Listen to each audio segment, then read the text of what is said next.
हाय दोस्तों, मैं रंजन कुमार। मेरा यूट्यूब चैनल RCC 2.0 क्लासेस आपका स्वागत करता है।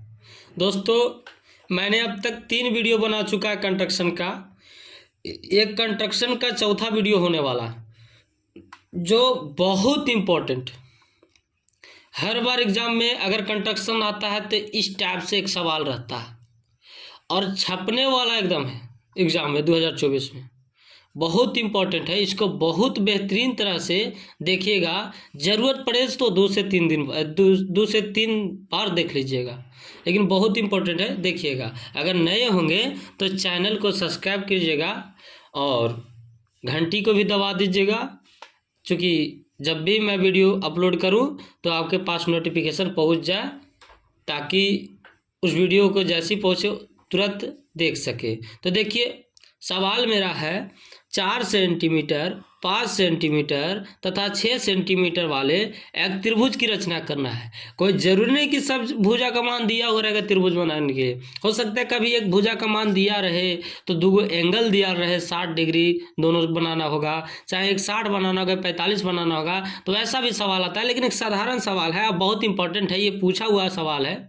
पिछला वीडियो में भी जो बताए थे वायु बिंदु से स्पर्श रेखा, वो भी पूछा हुआ सवाल था, तो ये भी पूछा हुआ सवाल है। देखिएगा, हम बना रहे हैं। तो पहले एक त्रिभुज की रचना करना है तथा इसके संगत एक त्रिभुज की रचना करना है जो मूल त्रिभुज का 4/5 गुनी है। एक संगत उसी में एक और त्रिभुज की रचना करना है जो मूल त्रिभुज का 4/5 गुनी। बहुत इंपॉर्टेंट ये बात है, देख लीजिएगा थोड़ा सा। 4/5 गुनी, ये वाला बात को देखिएगा, 4/5 गुनी है। मूल त्रिभुज का 4/5 गुनी होना चाहिए। तो सबसे पहले हम कोई भी भुजा को आधार मान लेंगे। तो आपको अगर मन है कि 4 सेंटीमीटर लग आधार माने, तो चलिए हम कोई भी भुजा को आधार मान लेते हैं।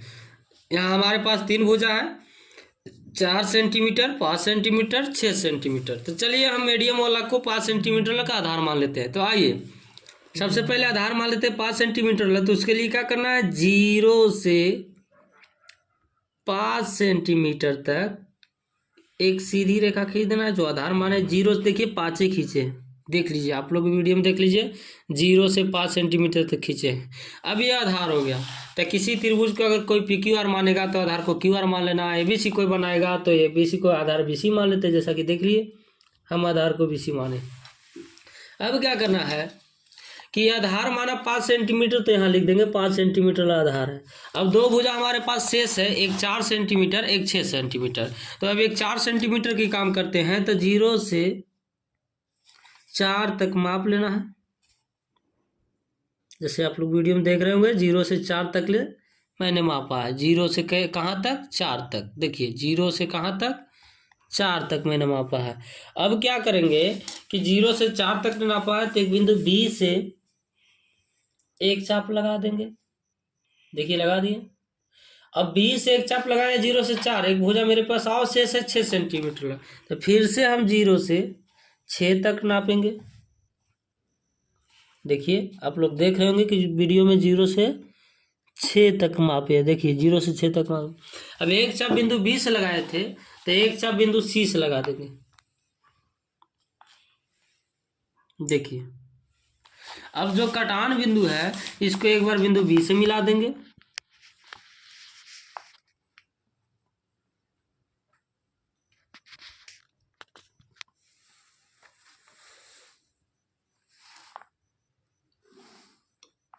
एक बार बिंदु C से मिला देंगे।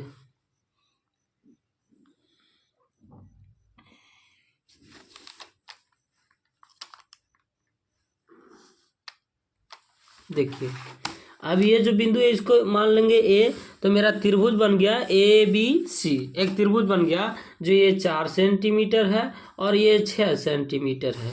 तो 4 सेंटीमीटर, 5 सेंटीमीटर, 6 सेंटीमीटर वाला एक त्रिभुज की रचना हो गई है।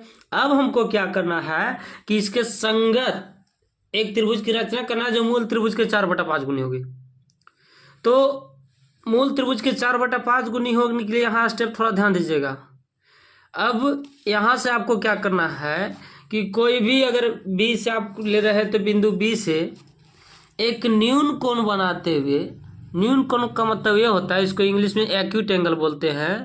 जो लेस दैन 90 डिग्री होता है, यानी जो 90 डिग्री से कम होता है। तो 90 डिग्री से कम होगा तो आप कोई 60 डिग्री बना देगा तो 60 डिग्री भी सही है। या तो कोई अगर 90 डिग्री कब होता है, जब सीधा परपेंडिकुलर होता है, सीधा रेखा होता है, तो 90 डिग्री का एंगल बनता है। इसे थोड़ा भी कर्व कर देंगे तो हमको ये नहीं पता चलेगा कि कितना डिग्री कोण बना, लेकिन ये हमको जानकारी जरूर रहेगा कि 90 से कम बना है, यानी न्यून कोण बना है। तो चलिए हम सीधा स्केल की सहायता से थोड़ा सा कर्व एगो खींच देते हैं। अब कोई 60 डिग्री का कोण बनाएगा तो भी बना सकते हैं, कोई दिक्कत की बात नहीं है, लेकिन आपको समय को बचाना है। समय को बचाने के लिए थोड़ा सा हम स्केल की सहायता से थोड़ा सा तिरछा ले लेते हैं। देखिए ये जो हम रेखा खींचे, हमको ये जानकारी नहीं है कि ये कोण कितना डिग्री का बना है, लेकिन हमको ये पता जरूर है कि जब भी बना होगा तो 90 से कम बना होगा। क्योंकि अगर 90 बनता तो सीधा बनता, लेकिन 90 से कम बना है तो 90 से कम तो ही न्यून कोण कहलाता है। न्यून कोण किसे कहते हैं? जो 90 डिग्री से कम होता है उसी को न्यून कोण कहते हैं। Less than 90 degree is called acute angle. तो अब हमको ये पता हो गया कि 90 डिग्री से कम बना है। तो अब क्या करना है, इसके बाद ये न्यून कोण बन गया। अब क्या करना है कि कितना गुनी हमको त्रिभुज की बनाना है, 4/5। ध्यान देना है, नीचे वाले वैल्यू के ध्यान देना है। मैक्सिमम इसमें वैल्यू कितना है तो 5। 4/5 में मैक्सिमम वैल्यू कितना है तो 5। तो आपको प्रकार को फिक्स कर लेना है कितना चाप लेते हुए। अब कुछ नहीं करना है, बिंदु बी से 5 को बराबर में रेखा काट देंगे। कितने बराबर रेखा काट देंगे? 5। तो हम फिक्स कर लिए कि इतना प्रकार मेरा है, इससे हम 5 रेखा खींच देंगे, मतलब 5 चाप लगा देंगे। तो एक चाप हो गया, देखिए जैसे कि एक चाप, फिर यहाँ से लगा देंगे ये दूसरी चाप, फिर यहाँ से लगा देंगे ये तीसरी चाप, फिर यहाँ से लगा देंगे ये चौथी चाप, फिर यहाँ से लगा देंगे ये 5वीं चाप। देखिए फिक्स भी आ गया मेरा, देखिए 5वीं चाप। तो अगर इसका नाम लिखना होगा तो नाम लिख दीजिए। ये बिंदु बी है तो ये B1 कहला जाएगा, ये B2 कहला जाएगा, ये B3 कहला जाएगा, ये B4 कहला जाएगा और ये B5 कहला जाएगा। तो बिंदु बी से खींचे तो B1 B2 B3 B4 B5 खींच लिए। अब मेरा क्वेश्चन में था 4/5 गुनी, तो अब बिंदु जो लास्ट बिंदु मेरा 5 वाला है B5, उसको लास्ट बिंदु C से मिला देना है। तो देखिए हम बिंदु C से मिला रहे हैं।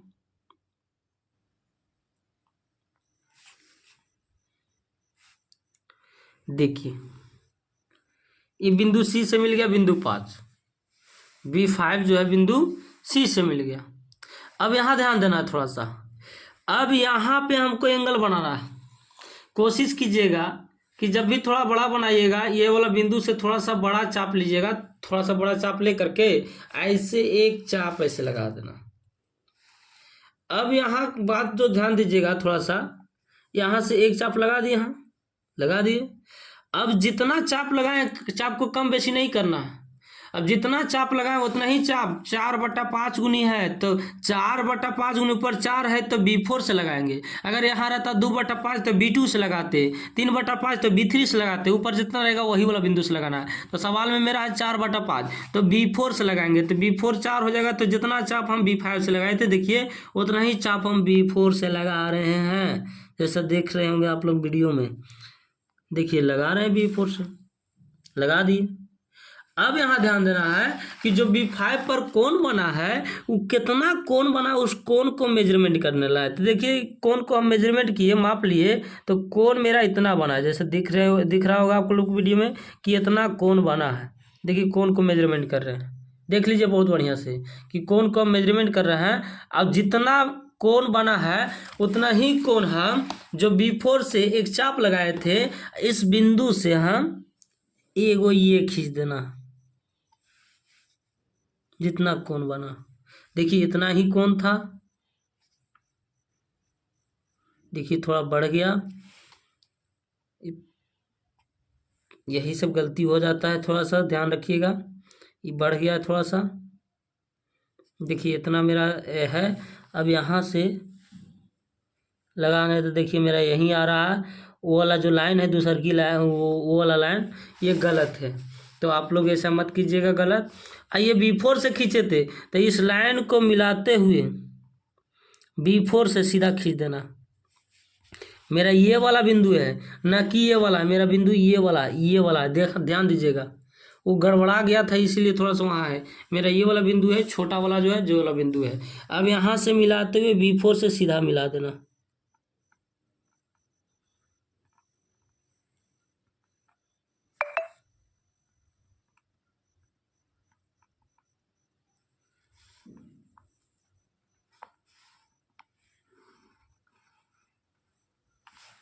जैसा कि हम मिला दिए।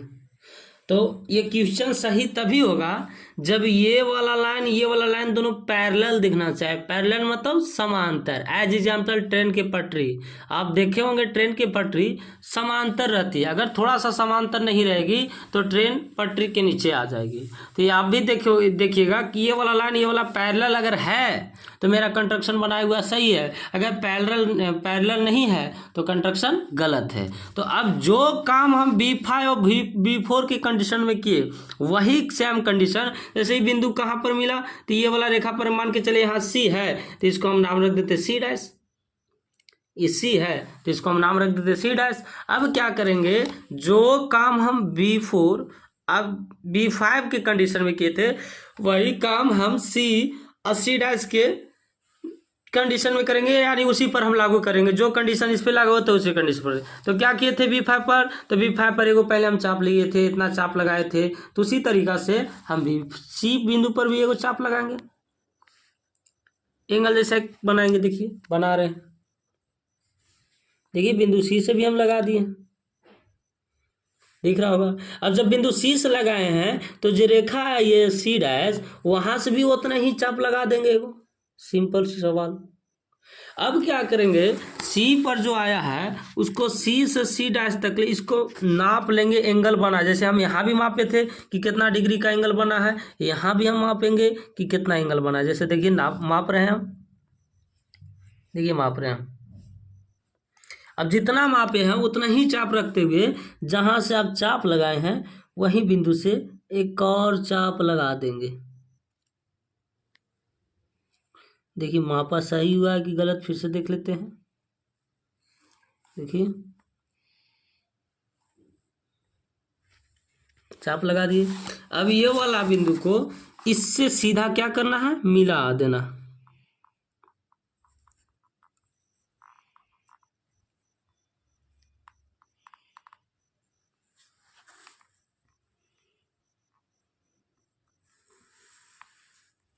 जैसा कि हम वीडियो मिलाए हैं इससे सीधा मिला दिए हैं। तो अब मिलाए हैं जब से ये है तो ये आ जाएगा A डैश, इसके नाम रख देंगे A डैश। तो देखिए ये भी पैरेलल गया है, ये भी समांतर गया है। तो ये भी जब समांतर गया है और यहाँ भी समांतर गया है, यानी जो मेरा बनाया हुआ क्वेश्चन है वो सही है।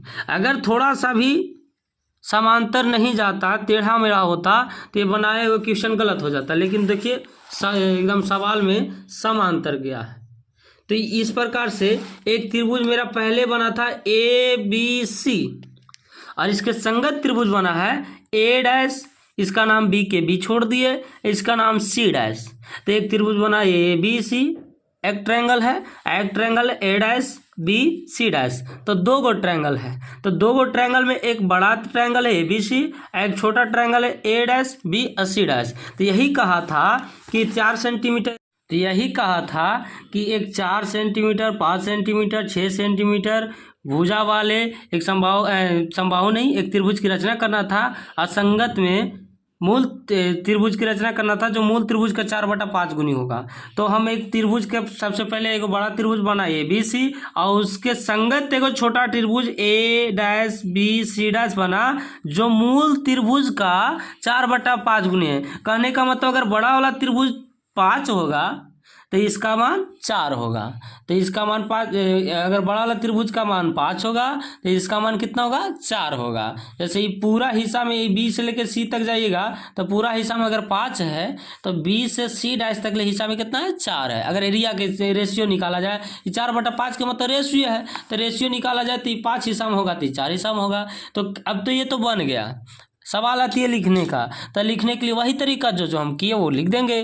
तो पहला स्टेप क्या किए, तो सबसे पहले 5 सेंटीमीटर भुजा मानकर BC एक रेखा खींचा, पहला स्टेप मेरा यही था।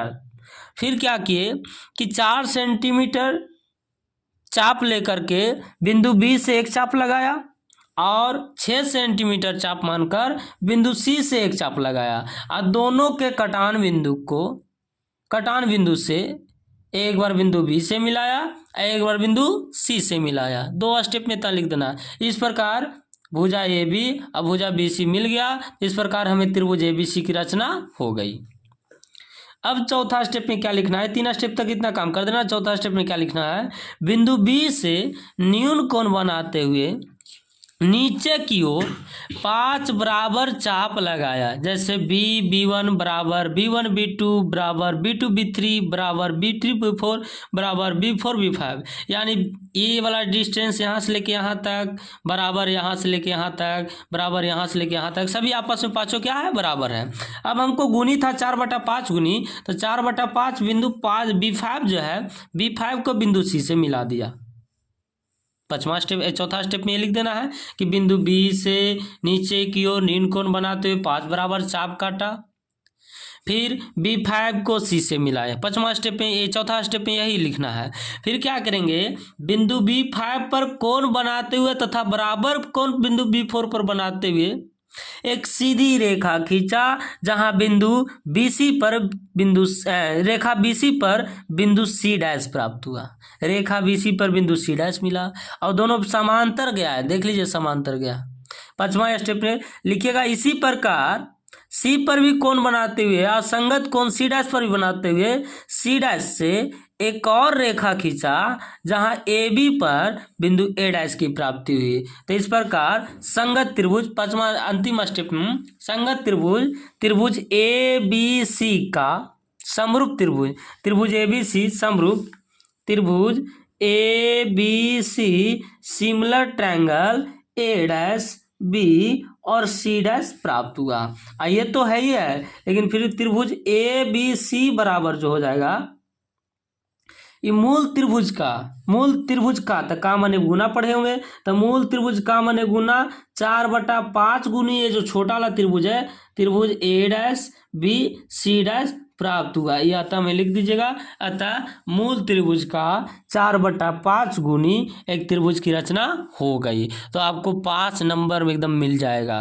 तो ये 5 गो स्टेप लिख देना, जो आप काम किए वो लिख दीजिएगा और इसी कंडीशन से बनाइएगा। यहाँ 4/5 गुनी है और कुछ भी गुनी भी रहे तो आप यही कंडीशन से बनाइएगा। अगर वीडियो आपको अच्छा लगे तो शेयर कीजिएगा, अपने दोस्तों के पास शेयर कीजिएगा, अपने सगे संबंधियों के सब पास शेयर कीजिएगा और चैनल को सब्सक्राइब कर दीजिएगा, वीडियो को आगे बढ़ाइएगा। जय हिंद।